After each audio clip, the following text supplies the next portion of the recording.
नमस्ते, सदा वत्सले मातृभूमि, जय हिंद दोस्तों। दिन भर क्या रहा स्पेस, डिफेंस और इंटरनेशनल गलियारे से इस वीडियो में एक करके जान लेते हैं। पहली अपडेट भारत और बांग्लादेश को लेकर आ रही है। बांग्लादेश जिस तरीके से चाइना के प्रभाव में आ रहा है, तो ऐसे में भारत भी बिल्कुल नहीं छोड़ सकता है बांग्लादेश को। और बांग्लादेश के साथ न केवल कूटनीतिक संबंध स्थापित किए जाने की जरूरत है, बल्कि सैन्य संबंध भी स्थापित किए जाने की बेहद आवश्यकता है। ऐसे में वायुसेना प्रमुख RKS भदौरिया जी बांग्लादेश में हैं और इस दौरान उन्होंने द्विपक्षीय रक्षा सहयोग को विस्तार देने के लिए बांग्लादेश के शीर्ष सैन्य अधिकारियों के साथ भी बातचीत की। वायुसेना की तरफ से जो बयान आया है उसमें कहा गया है कि ये जो बातचीत हुई है इसका मकसद है कि किस तरीके से चाइना को काउंटर करना है, और दूसरा सबसे इम्पोर्टेंट ये है कि रक्षा सहयोग को और ज्यादा मजबूत किया जाना है। आपको बता दें कि जैसे कि मैंने आपको पिछले डिफेंस अपडेट में भी बताया था कि 6 महीने में RKS भदौरिया की ये दूसरी यात्रा है। दोस्तों, ये इसलिए भी जरूरी हो जाता है क्योंकि इस वक्त चाइना ने काफी इन्वेस्टमेंट कर रखी है बांग्लादेश में, और लगातार वो ये कोशिश कर रहा है कि बांग्लादेश में अपना नौसैन्य अड्डा स्थापित कर सके ताकि वो भारत को काउंटर कर सकेगा। और ऐसे में अगर भारत पहले से ये मजबूत संबंध बना लेता है, खास करके सैन्य संबंधों को, तो चाइना को अपने पैर पीछे खींचने पर मजबूर होना पड़ेगा। तो ये बहुत अच्छी स्ट्रैटेजी कहा जा सकता है भारत सरकार की तरफ से। वो बांग्लादेश में आधिकारिक यात्राएं करवा रहा है ताकि दोनों देश फिर से एक साथ आ सके।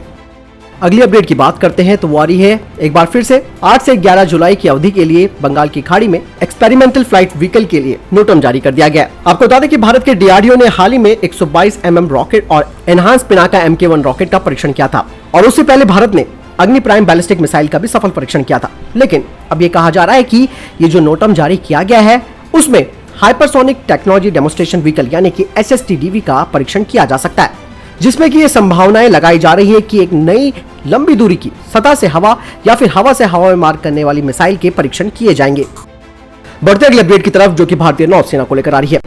भारतीय नौसेना ने defence PSU Bharat electronics limited के साथ आर्टिफिशियल इंटेलिजेंस, क्वांटम कंप्यूटिंग और रोबोटिक्स के लिए एक समझौता किया है, और इस MOU में नई टेक्नोलॉजी के विकास पर संयुक्त रूप से काम करने के लिए भी बात कही गई है। रक्षा मंत्रालय ने कहा कि टेक्नोलॉजी इंक्यूबेशन फोरम यानी कि ITF भारतीय नौसेना और भारत इलेक्ट्रॉनिक्स लिमिटेड की नवीन और रचनात्मक यानी कि क्रिएटिव सोच और उभरती हुई टेक्नोलॉजी के विकास को बढ़ावा देने के दृष्टिकोण को दर्शाता है।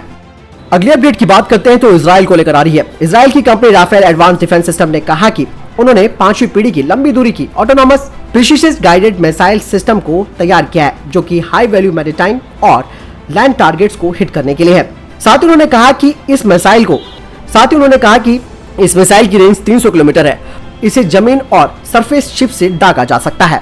हालांकि कंपनी ने बताया कि भविष्य में मेक इन इंडिया पहल के साथ वो भारत को इस सिस्टम की पेशकश कर सकते हैं, क्योंकि आपको बता दें कि पहले से भारत ब्रह्मोस का उत्पादन कर रहा है रशिया के साथ मिलकर। ऐसे में इजराइल की कंपनी का भारतीय निजी फर्म कल्याणी के साथ भी एक मौजूदा संयुक्त यानी कि जॉइंट वेंचर है, और इसे Kalyani Rafael advance defence system भी कहा जाता है। आपको बता दें कि इस जॉइंट वेंचर ने मार्च में भारतीय सेना और भारतीय वायुसेना के लिए मध्यम दूरी की सतह से हवा में मार करने वाली मिसाइल MRSAM किट के पहले बैच को भी लॉन्च किया था। इन मिसाइलों की कैटेगरी को आगे और भविष्य के एकीकरण के लिए भारत डायनामिक्स लिमिटेड को भेजा जाएगा। दोस्तों, आपको बता दें कि इजराइल की इस नई 5वीं पीढ़ी की मिसाइल का नाम सी ब्रेकर है। ऐसे में सी ब्रेकर और ब्रह्मोस की भी तुलना की जा सकती है। सी ब्रेकर को लॉन्च किया जा सकता है naval platform, fast attack missile boat, corvettes और फ्रिगेट से, और इसका लैंड वर्जन को राफेल के स्पाइडर एयर डिफेंस से लॉन्च किया जा सकता है, जो कि ऑलरेडी इंडियन एयरफोर्स में इंडेक्ट है। आपको बता दें कि इसमें battery architecture, stand alone launcher, इसके अलावा कमांड एंड कंट्रोल यूनिट और सेंसर्स होते हैं, और सी ब्रेकर हाई सबसोनिक स्पीड से ट्रैवल कर सकती है। वहीं ब्रह्मोस एक सुपरसोनिक क्रूज मिसाइल है, जिसे कि इस सी ब्रेकर के कॉम्पिटिटर के रूप में देखा जा रहा है। हालांकि ब्रह्मोस को भी शिप, लैंड और एयर तीनों जगह से दागा जा सकता है। यही नहीं, इसके अलावा सबमरीन लॉन्च ब्रह्मोस वेरिएंट भी बनकर तैयार है, जिस पर काम चल रहा है। जबकि दोनों मिसाइलों की रेंज भी समान है। ब्रह्मोस के उन्नत रेंज संस्करण पहले से तैयार किए जा रहे हैं। हालांकि राफेल के सूत्रों ने बताया है कि उनकी ये मिसाइल एयर सिक्योरिटी के लिए भी संशोधित की जा सकती है, और अगर ग्राहक को उसकी जरूरत पड़ती है तो भविष्य में इसे सुपरसोनिक भी बनाया जा सकता है। राफेल ने कहा कि उनकी सी ब्रेकर डीप लर्निंग और big data based sync matching करता है, और ये एक ऐसी सुविधा है जो स्पाइस 2000 पर भी उपलब्ध है, जिसका इस्तेमाल भारत ने बालाकोट एयर स्ट्राइक के दौरान किया था। स्पाइस को भी राफेल के द्वारा बनाया गया है। यही इसके अलावा Sea Breaker global navigation satellite system से भी जुड़ी हुई है, और इसे किसी भी मौसम में लॉन्च किया जा सकता है, और ये मिसाइल इलेक्ट्रॉनिक काउंटर मेजर्स प्रतिरक्षा और जैम रिसिलिएंट है। यही नहीं, ये मिसाइल भी ब्रह्मोस की तरह low level flight above the ground करती है। यानी कि निम्न स्तर पर यह उड़ान भरने में सक्षम है। साथ ही ये भी कहा गया है कि मिसाइल का data link, real time, man in the loop निर्णय लेने और टैक्टिकल अपडेट का सपोर्ट भी करता है और इसमें मिड फ्लाइट अबॉर्ट क्षमता और बैटल डैमेज असिस्टेंट भी शामिल है। ऐसे में अगर ये मेक इन इंडिया सुझाव के तहत भारत में बनाई जाएगी तो डेफिनेटली भारत को इसका समर्थन करना चाहिए और भारत में इस तरीके की मिसाइल बननी चाहिए ताकि भारत ब्रह्मोस और सी ब्रेकर मिसाइल का एक साथ इस्तेमाल कर सके और दुश्मन को पजल किया जा सकता है, उसको भ्रमित किया जा सकता है कि भारत की तरफ से कौन सी मिसाइल दागी जा रही है और वो किस रेंज से आ रही है और किस तरीके से वो अटैक कर सकती है। यानी कि दुश्मन हमेशा बेवकूफ बना रहेगा, लेकिन ये मिसाइलें अपना काम कर जाएंगी। तो ऐसे में बहुत अच्छा प्रस्ताव इजराइल की तरफ से भारत के लिए है ताकि भारत में इस तरीके की मिसाइलों का निर्माण किया जा सके। और कहीं ना कहीं ब्रह्मोस को तो ये कॉम्पीट नहीं करती क्योंकि स्पीड के मामले में ब्रह्मोस इससे आगे है, लेकिन फिर भी भारत के पास एक ऑप्शन और होना जरूरी है। अगली अपडेट की बात करते हैं तो भारतीय वायुसेना को लेकर आ रही है। भारतीय वायुसेना ने जम्मू में अपने एयरफोर्स स्टेशन पर हाई मास्ट लाइटिंग लगाई है ताकि निगरानी बढ़ाई जा सके और एयरबेस पर आने वाले किसी भी ड्रोन या सुरक्षा खतरों को ट्रैक किया जा सके। आपको बता दें कि हाई मास्ट लाइट काफी दूरी पर ड्रोन का पता लगाने में सक्षम होती है और आने वाले खतरों को विफल करने में मदद करती है। बढ़ते अगले अपडेट की तरफ जो कि डीआरडीओ को लेकर आ रही है। हालांकि ड्रोन हमले के बाद भारत की सुरक्षा व्यवस्थाओं पर सवाल उठने शुरू हो चुके हैं। ऐसे में सुरक्षा विशेषज्ञों की राय है कि ड्रोन हमलों का सामना करना और उन्हें निष्क्रिय करने की तकनीक को और ज्यादा सक्षम और उन्नत करने की जरूरत है।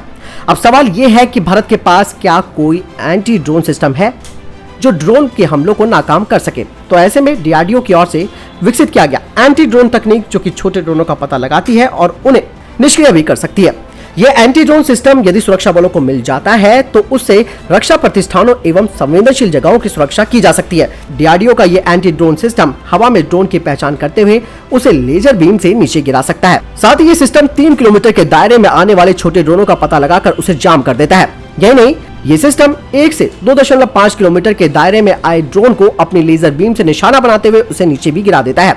अब इस तरीके की एंटी ड्रोन सिस्टम को अधिक मात्रा में विकसित किए जाने के लिए इसका उत्पादन भारत इलेक्ट्रॉनिक्स लिमिटेड यानी कि बीएल को दिया गया है। डीआरडीओ अपने इस सिस्टम की तकनीक को निजी कंपनियों से साझा करने के लिए भी तैयार है। इसके लिए ये जो निजी कंपनियां हैं उन्हें लाइसेंस लेने की जरूरत होगी। बढ़ते अगले अपडेट की तरफ जो कि भारतीय सेना को लेकर आ रही है। भारतीय सशस्त्र बलों के खिलाफ बढ़ते साइबर हमलों के खतरे के मद्देनजर भारत सरकार ने अपनी कमर कस ली है। भारत में साइबर अटैक के खतरे को देखते हुए सैन्य मामलों का विभाग डीएमए भविष्य के युद्ध के लिए लेटेस्ट साइबर सुरक्षा तकनीक और आर्टिफिशियल इंटेलिजेंस के लिहाज से प्रशिक्षित करने के लिए 100 कर्मियों को अमेरिका भेजने की योजना बना रहा है। बता दें कि हाल ही में रिपोर्ट सामने आई थी कि चीन के साइबर जासूसों के निशाने पर भारत के रक्षा विभाग और टेलीकॉम समेत कई सेक्टर्स थे। साउथ ब्लॉक के अधिकारियों के मुताबिक 2016 के साइबर फ्रेमवर्क और रक्षा सहयोग समझौते के तहत अमेरिका ने सिलिकॉन वैली में 100 सैन्य कर्मियों को प्रशिक्षित करने की पेशकश की है ताकि उन्हें साइबर युद्ध का मुकाबला करने और भविष्य की रक्षा और युद्ध में आर्टिफिशियल इंटेलिजेंस की भूमिका का प्रत्यक्ष अनुभव कराया जा सके। बता दें कि साउथ ब्लॉक में रक्षा मंत्रालय के विदेश मंत्रालय, पीएमओ और एनएसए के ऑफिस हैं। तो दोस्तों, अभी तक के टॉप डिफेंस और स्पेस अपडेट्स वीडियो के संबंध में कोई प्रश्न जवाब या आपका कोई सवाल है कमेंट सेक्शन में लिखकर जरूर पूछ सकते हैं। बहरहाल इस वीडियो के लिए इतना ही। मिलता हूं नई वीडियो के साथ। ख्याल रखिएगा अपना। जय हिंद, जय भारत।